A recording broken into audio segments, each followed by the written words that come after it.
Greetings, everyone, and welcome.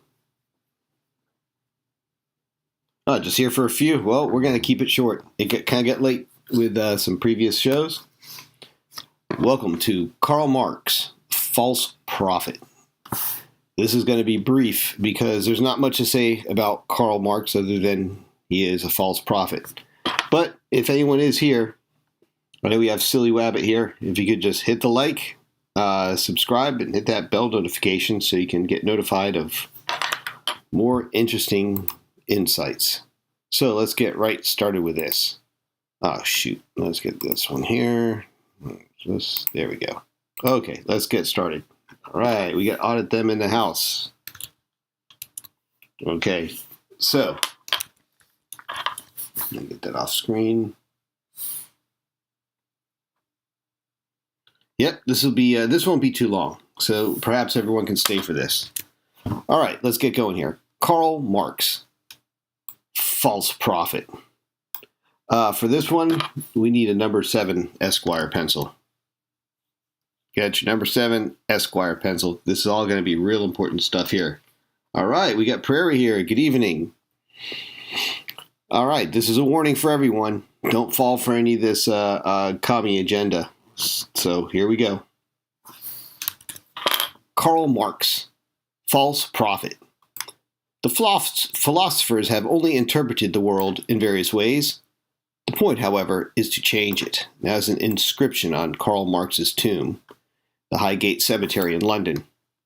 And this is a great, actually, Ronald Reagan, a good quote from this guy. How do you tell a communist? Well, it's someone who reads Marx and Lenin. And how do you tell an anti-communist? It's someone who understands Marx and Lenin. Hey, Dogma Free made it too. Great. Just in time for the best quote ever from Ronald Reagan. All right. Workers of the world, forgive me. That's Karl Marx graffiti on a statue in Moscow, 1991. John Maynard Keynes wrote in the famous final passage of his 1937 book, General Theory of Employment, Interest, and Money. The ideas of economists and political philosophers, both when they are right and when they are wrong, are more powerful than is commonly understood. Indeed, the world is ruled by little else. Practical men who believe themselves to be quite exempt from any intellectual influences are usually the slaves of some defunct economist. Madmen in authority who hear voices in the air are distilling their frenzy from some academic scriber of a few years back.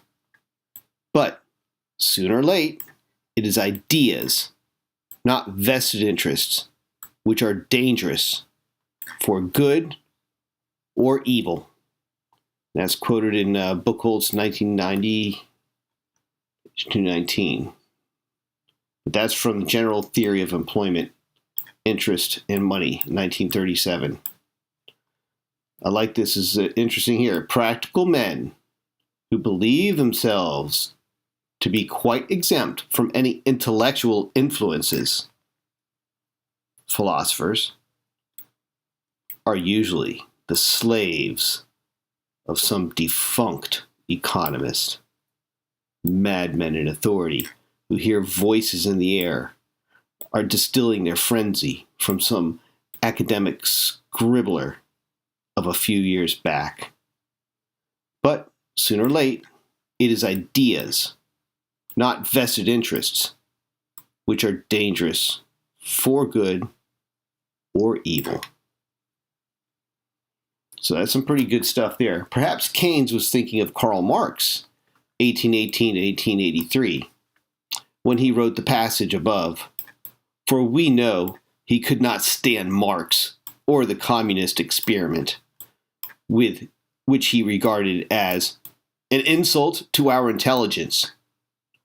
At a dinner with friends in 1934, Keynes reportedly said that all of the isms Marxism was the worst of all and founded on a silly mistake of old Mr. Ricardo's labor theory of value, which is the center of this topic here. Marx is far from dead. His flock might have perished, but his church lives on. In a poll of 3 million Germans, he ranked as the third best German of all time, behind Konrad Adenauer and Martin Luther. His labor theory of value still wields enormous influence over our present-day concept of value and price. Our concept of value and price. Here's how Marx explained his theory in Value, Price, and Profit, published in 1865. A commodity has a value because it is a crystallization of social labor. The relative value depends on the greater or less amount of that social substance contained in it. That is to say, on the relative mass of labor necessary for its production. The relative values of commodities are, therefore, determined by the respective quantities or amounts of labor, worked up, realized, fixed in them. The correlative quantities of commodities, which can be produced in the same time of labor, are equal. So that's Marx. This sounds quite reasonable until you put this theory to the test of explaining how people spend their money in the marketplace. Marx's theory cannot explain how land and natural resources have value, since there is no labor contained in them. Taken to its extreme, the labor theory of value would predict those countries with the most labor hours, such as China or India, would have the highest standards of living. But this is demonstrably false. And what we witness instead, in countries with less labor inputs and more entrepreneurship, and secure private property, and other institutions conducive to economic growth, are vastly higher standards of living, including shorter hours for workers. If Marx's theory was correct, a rock found next to a diamond in a mine would be of equal value, since each took the same amount of labor hours to locate and extract. Yet how many rocks do you see in the local mall's jewelry store? If you were to have a pizza for lunch today, under Marx's theory, your 10th slice would be just as valuable as your first, since each took the same amount of labor hours to produce. One glaring flaw in Marx's theory was that it did not take into account the law of diminishing marginal utility, which states that the value to the customer declines with additional consumption of the good in question. Two friends, both adherents to this theory, emerged from a movie would have to enjoy it equally, since it took the same amount of labor hours to produce, and therefore each would value it the same. The pictures in your office or home of loved ones could be replaced with strangers, and those would be of equal value to you since they took the same amount of labor to produce. A comfortable chair produced in 2 hours would be less valuable than an uncomfortable one produced in 8 hours by a klutz. So, what do you guys in chat think about those concepts there? Are we still on the same page with seeing how silly this whole communist stuff is? Frederick Bastiat, whose Joseph Schumpeter's wrote was the most brilliant economic journalist who ever lived, would challenge the labor theory of value in the same manner he challenged protectionists, with devastating wit and illustrating the absurd by being absurd. All right, let's see how he does this. His most famous illustration of the fallacies of protectionism was the petition of the candle makers, arguing that candle manufacturers were suffering ruinous competition from a foreign rival that gave away its product for free, the sun, and the government should pass a law requiring the closing of all windows, dormers, skylights, inside and outside shutters, curtains, and so forth. In a similar essay, The left hand and the right, Bastille claimed that if more and harder labor equated to value, then the government should amputate everyone's right hand, since the labor required for even the most menial of tasks would likely double, thereby increasing wealth. Ludicrous? Absolutely. Yet an effective way to falsify a theory, showing where and how it will not work. So that's a pretty interesting concept right here, when you look at it this way. Marx attempted to avert these dilemmas and even recognized that art and land could appreciate in value without further labor.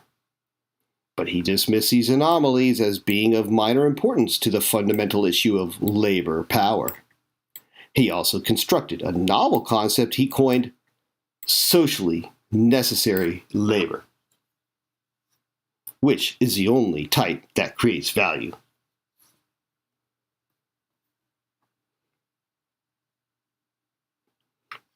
So, what do we see here? It might seem that if the value of a commodity is determined by the quantity of labor bestowed upon its production, the lazier a man or a clumsier man, the lazier a man or the clumsier a man, the more valuable his commodity, because the greater the time of labor required for finishing the commodity. This, however, would be a sad mistake. You will recollect that I use the word social labor, and many points are involved in this qualification of social. In saying that the value of a commodity is determined by the quantity of labor worked up or crystallized in it, we mean the quantity of labor necessary for its production in a given state of society, under certain social average conditions of production, with a given social average intensity and average skill of the labor employed. If then the quantity of socially necessary labor realized in commodities regulates their exchangeable values, every increase in the quantity of labor wanted for the production of a commodity must augment its value, as every diminution must lower it. That's not going to work. But how does one determine that what is socially necessary labor? Marx's theory ignored the consumer, who ultimately determines value, bringing Marx from a circuitous route right back to the values of the free market he so vehemently abhorred. The very nature of a transaction between a willing buyer and a seller is not based on an equality of labor, but rather the inequality in the subjective value of the good bought and sold.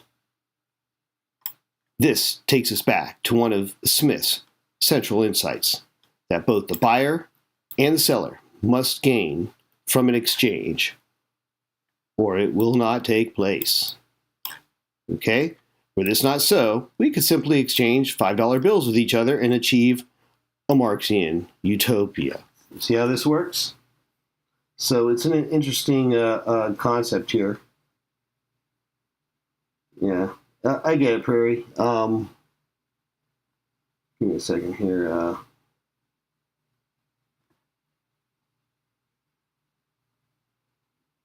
right. So that being said, I wanted to think about this, is that the inequality of subjective value of the good is not the equality. Otherwise, we could simply exchange $5 bills with each other and achieve a Marxian utopia. So, yeah. And that's the whole aspect of the Marxist approach, is that it's insane, or unsane, I guess you could say. Because it's totally without sanity. But that we're really getting started. All right, let's continue. This isn't too long, guys, so let's just stick with it here. We're getting right into it here. For the historical record, although Karl Marx spent his entire life writing about finance and industry, he never set foot in a mill, factory, mine, or any other workplace. And he knew only two people connected with financial and industrial matters. His uncle in Holland, Lyon Phillips, was one of these individuals who created what eventually became Phillips Electric Company. Pretty big company, huh? That's his uncle, his rich uncle. Marx was also a profligate spender, and an irresponsible debtor, rarely paying back what he borrowed and getting angry when the creditor asked for payment. Does that sound familiar, Dr. Dave? He never seriously attempted to get a job, thinking his family should support his important work. This attitude caused his mother to cut him off completely, wishing that Karl would accumulate capital instead of just writing about it. That's Karl Marx's mother telling him to get out there and get a job. Yep, Karl Marx's family is connected with Phillips Electric. He's their deadbeat nephew, milking out the family money and not refusing to get a job, refusing to step foot in a factory. The only people he knows in the financial industry is his family. One of them is his freaking uncle. After surveying these seminal thinkers, Smith, Ricardo, and Marx, we have left the diamond water paradox unanswered, and we lack a convincing theory of value. This was not because the theory did not exist, for it did. Unfortunately, it was mostly ignored. Adam Smith's cost of production theory was held to be true, or Alfred Marshall's famous scissors of supply and demand were believed to be the final authority on prices and value. Some truths need resurrection, but not discovery. And nowhere is this more true than with respect to the Austrian School of Economics and its subjective theory of value. So we're going to leave it off on this. If you guys aren't familiar with the Austrian School and the economics and its subjective theory of value, we're going to get on to some other things in another episode. I'm going to break it down, and we'll see more about how Karl Marx is, as I called him here, the false prophet, which only brings us returns in false prophets. So on that note, I'd like to thank everyone for coming out here. I know it's been a short stream. It's a short topic. I thought it was just something at the time that people were need a little bit more insight into, because a lot of people like to wave that flag and to see what the guy's really talking about here. And if you get into the depth of where did he get this knowledge from in the first place, you start to see all the holes in his theories and the fallacies in his thinking. And at that, I would like to say thank you all for coming in. And make sure you hit the bell notification, subscribe, so you find out when we're doing another stream and having some more fun. And we'll be back on soon. Keep an eye out, and I'll see you all in the next one. Peace out.